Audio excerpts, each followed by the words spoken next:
Really don't want to white piece it though. The intention is to take as much territory as I can from England. I still have the option of borrowing, and then if I really get desperate, I can also expel the Jewry.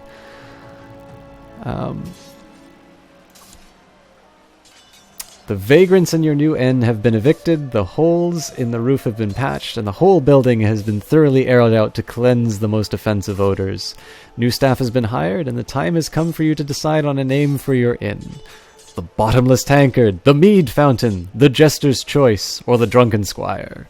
I am inclined to one of the two options. I would not want to imply a bottomless tankard just because I can't afford that, but the Mead Fountain, that sounds like the sort of thing I can charge per drink for.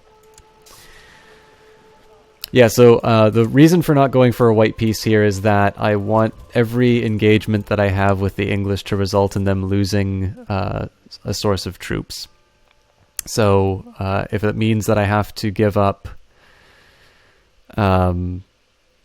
gold, if I have to expel the Jewry, I'm willing to do that just so long as I am progressively weakening them with each engagement. It's a borderline suicidal strategy at times, but we do what we can. Things are very busy at your new inn, and everybody is preparing for the grand opening night. Guests will be able to sample turnips for free, but if you add a generous amount of salt to them, people might become thirsty and mead sales would increase. 10% salt, 20% salt, 30% salt. All the salt we have, damn you. 30% seems kind of greedy, but let's go for it.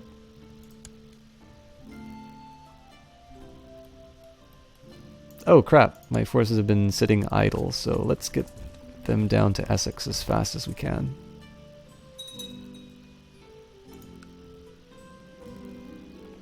Your inn will soon be open to the public, but one last detail remains.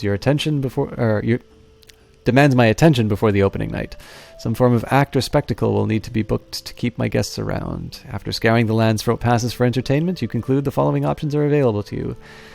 A lengthy sermon on the evils of vice by local clergymen, a traveling bard from distant lands, a renowned eunuch castrato singer, or a wild ass that allegedly speaks and recites poetry. I'm thinking the traveling bard from distant lands is the safe option, so let's keep spending money.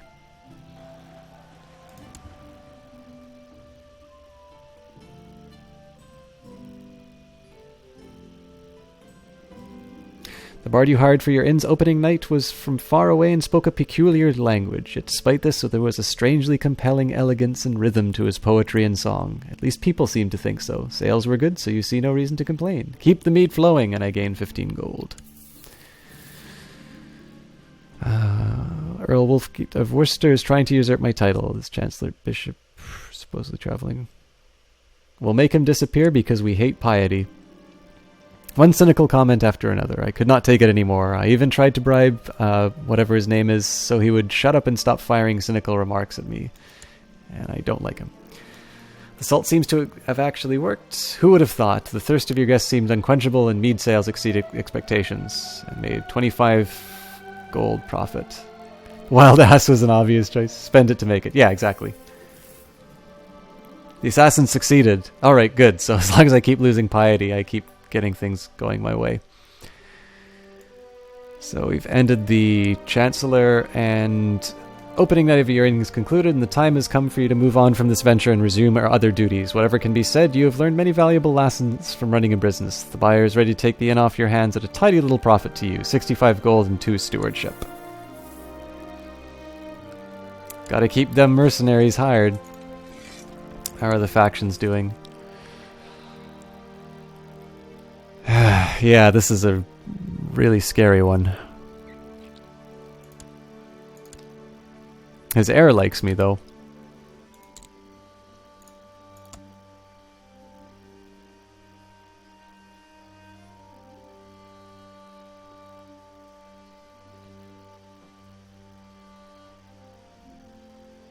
Okay, so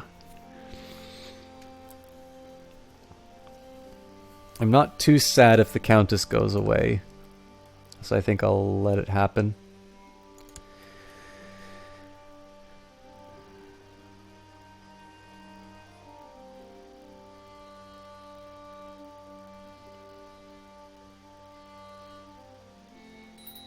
The vassal levies are also a worry.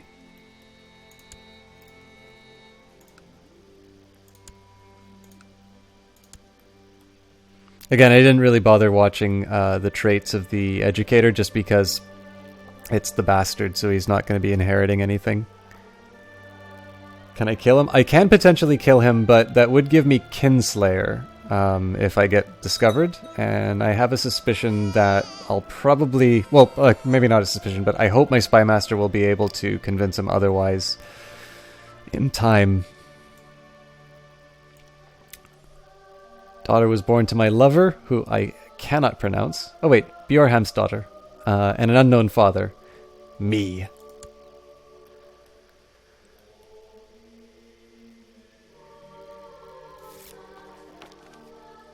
Okay, we've collected a tithe in Westmoreland. Keeps the mercenaries employed.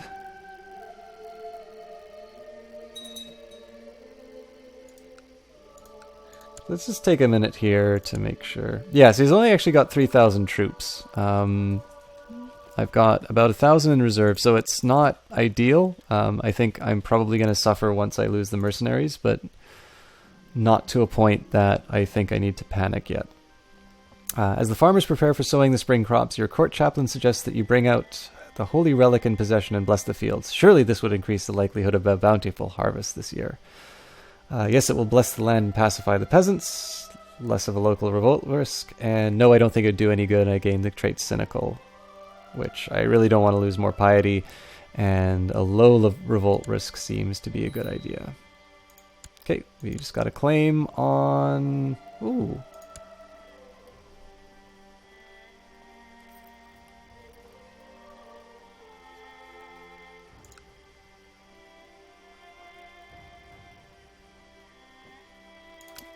Don't really want to go to war yet, but probably good to know that I have that option. I'm talking about the Scary Rebel. I don't see the relation. So the Scary Rebel is this guy, who is he's my nephew.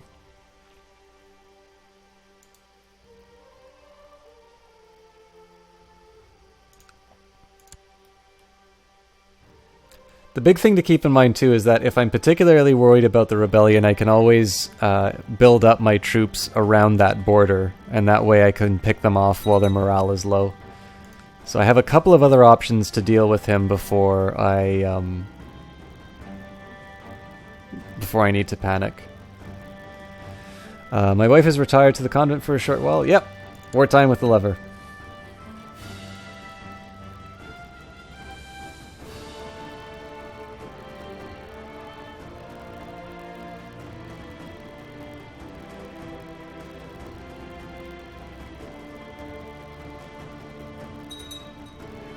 And looks like we're close to finishing off this fight.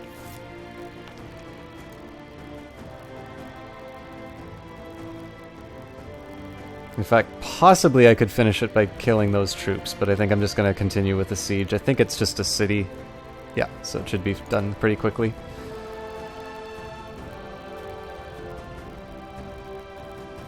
Ideally, I don't recall the mercenaries until the territories fall.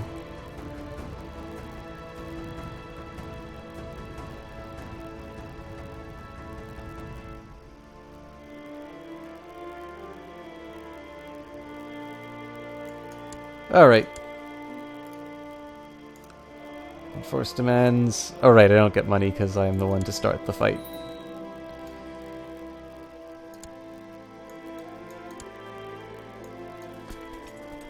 Alright.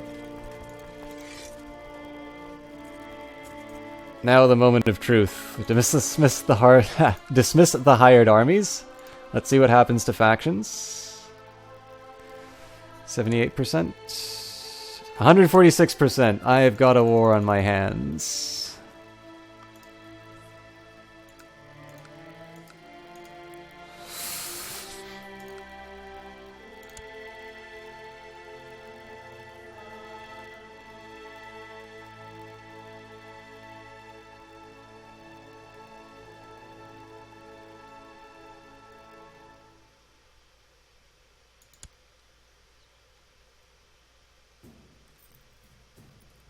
I can't afford to... Okay, so I sit down.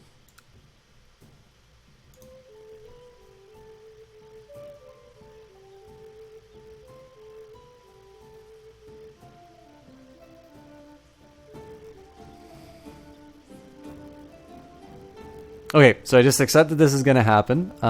The way that I will deal with this is a... Well, the first thing I do is go on pilgrimage. Immediately borrow from Jewish merchants so that I can hire the...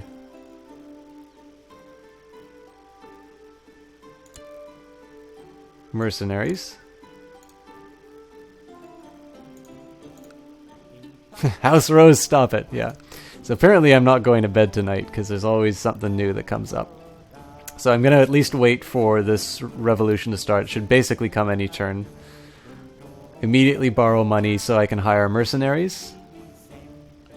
Let my troops gain in strength. And just force him to take an unfavorable fight. Every turn that he doesn't start the revolution, I will regain my troop strength.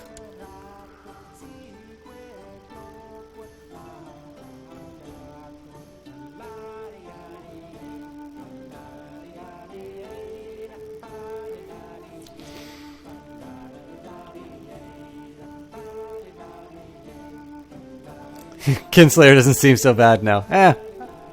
I'm pretty sure I can make it work. My things are packed, everything is in order, and at the end of my journey, the Holy Land awaits. Probably should have gone to... Oh yeah, no, I did go to Jerusalem this time.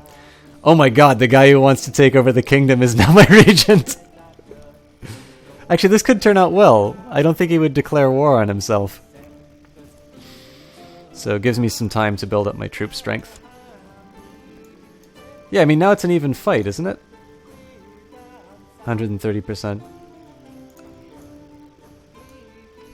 You look out across a beautiful valley stretching out before you. It could have been a wonderful moment, if not for the fact that there should be no valley here. You are a pilgrim in an unfamiliar land, and you have no idea where you are.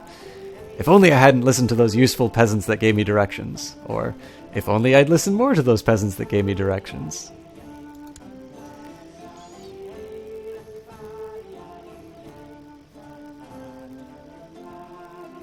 Also getting a little bit of gold each time it goes. The flood. There have been strong rains in the area lately, and the valley that you need to cross has been transformed into a sizable lake. The water is still rising, so you start to build a large raft in order to cross.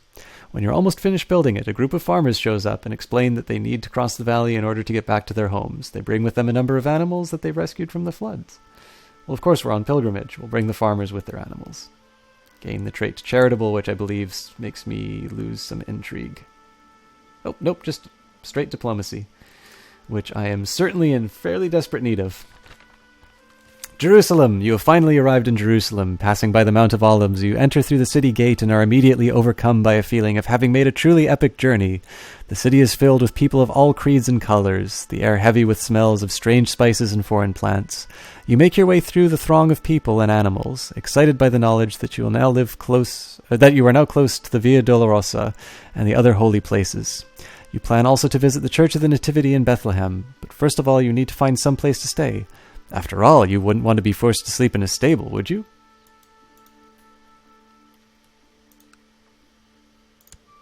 Looks like there's some trouble with in England.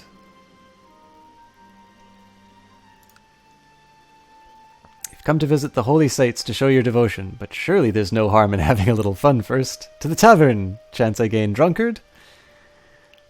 So high diplomacy and general opinion. No, I must control myself. 10 piety, 30% chance of getting stressed. Both of them are health related, but let's at least go for the piety and see whether or not... Okay, I didn't gain stressed, so good for me.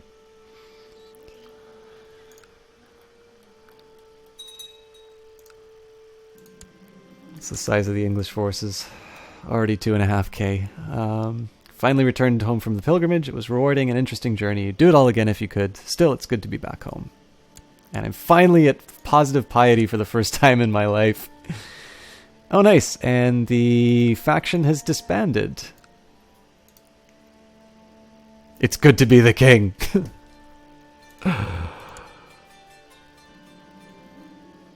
Regency has ended. That has to have been because he became regent. Bishop Orshir thinks that I take too many risks with my life. Screw the bishop. Alright, well, my vassals hate me because of raising the troops. I can apparently declare war on people whose territory I already own. I can create the Kingdom of Wales, which I won't do because I need to get my High Crown Authority and primogeniture succession in line. I can usurp the Duchy of Northumbria once I'm not broke. There is a lot that we are going to be doing next game. This guy needs Jesus. Yeah. Alright, so I think what we'll do is we'll do all actions that don't require me to unpause the game. So first of all, we'll look at the most hostile faction. This guy first. Send our spy master to crack some heads. Okay, next goal, let's find the vassals that hate me. Same guy. Let's actually maybe work on people who can be turned a little bit quicker. So, Count of Ross. Actually might be overthrown soon, it looks like, so I won't worry about that. Take the Duke of Moray. Well, I mean, I can take him over. Okay, you know what? Instead, let's focus on who's holding up the succession laws. Rory and Walter.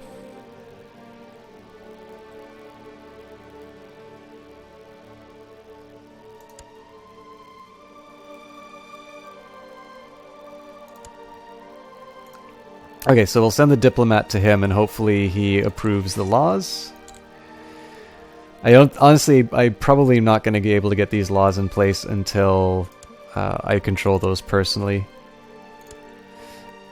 I either need to get my stewardship up. Yeah, I should really focus on getting that stewardship up, actually. I could try buying off these nobles, but it's really not worth it. Got some people in prison, so let's get some ransoms.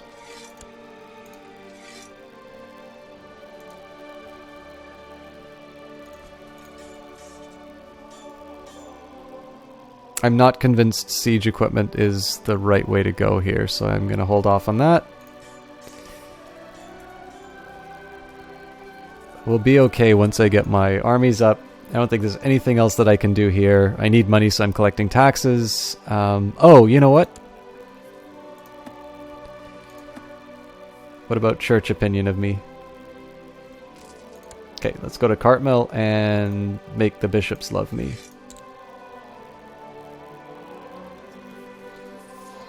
Alright. I think we are ready for a really interesting playthrough next stream. It's a solid plan, though. Whenever somebody's about to start an uprising, just make them regent and go on vacation. Yeah, it seemed to work. Let me say, guys, this was a lot of fun. I'm sorry that Thursday didn't turn out. It's a really interesting playthrough. So, I mean, we've added a lot of territory to the Kingdom of Scotland. England is a really interesting... Yeah, honorary... I definitely plan on using some honorary titles. I want to see what I can get with some feasts first, though. Especially because if those honorary titles aren't going to get me my succession... The other thing to keep in mind, too, right, is that as long as I don't raise vassal levies, that's basically 22 opinion that I'm going to be getting from them as well. So I'm kind of stingy when it comes to honorary titles just because I know what things are temporary and what things are permanent, but I agree that's going to be something that comes into play next round. But yeah, so there's a couple things that have come up this playthrough which I don't quite understand, like these miracle fights where the opponent seems to get an edge. Looks like England is slowly becoming less of a threat. I can remember a time when they were able to command 11,000 troops. Now, I mean, they still get a lot from their vassals. We're still looking about 8k, which is more than what I can bring up on my own. My goals next playthrough are going to be to rebuild my retinue. I have now up to 2k for that, so good news there. Definitely need the money for it, though. Need to bring a bit more order. The biggest conundrum I have at the moment is how I'm going to be getting the laws that I want in. I can always grow on people watching. Right as you peace for the night. Yeah. I think it's probably just because of the time that I go until. But yeah, actually, I was going to say definitely a lot more territory. Biggest problem right now is that a few of my nobles have become a little too strong. I'm definitely going to be focusing on claiming the titles in the north because those don't belong to the House of Rose yet. Once I get the succession laws that I want, we'll create the Kingdom of Wales. I think probably the way to go here will be to finish the conquest of England, or at least completely defang them, so that the vassal levies aren't a problem anymore. Then we can start focusing on claiming Ireland and the rest of Scotland from the barbarians. But anyways, with all of that in mind, I want to thank everybody for coming out and watching. It was a lot of fun to do. This is a needlessly long outro, but not bad to recover kind of recount what happened during the game. If I can, I will try to stream some point this weekend. I am due to do at least one cast with Nick the Peasant, which will be hosted on his site. It's crunch time for the thesis proposal. I have a meeting with my advisor Monday. He wants me to have a page of material for him to read before that, so probably tomorrow and Sundays, a lot of that's going to be spent doing some research, so I can't make promises, but I will do my best to stream. If not, Monday for sure. And the new schedule and all of that is posted down below, of course, Twitter. And the best way to find out what's going on for the stream, of course, is to follow it and just get the notification through Twitch as always. I want to thank everybody for watching. Oh, Alpha 360. Thank you. I don't know when you stopped by. I hope you got to see at least some of the game. But I am off for now. If you can hang out for a minute, I just want to see if there's somebody that I can host. I can. It looks like actually Clara's playing Heroes of the Storm, so I'll give her a second for that. Not far from Empire at all, no. So hopefully, maybe not next playthrough, but give it a couple playthroughs, we'll get our Empire. But for now, I'm going to host Seriously Clara. Hope you guys hang out for a little bit. Just see if that's your kind of thing. If it's not, we will call it a night, and we'll see you next time. Thanks a lot for watching.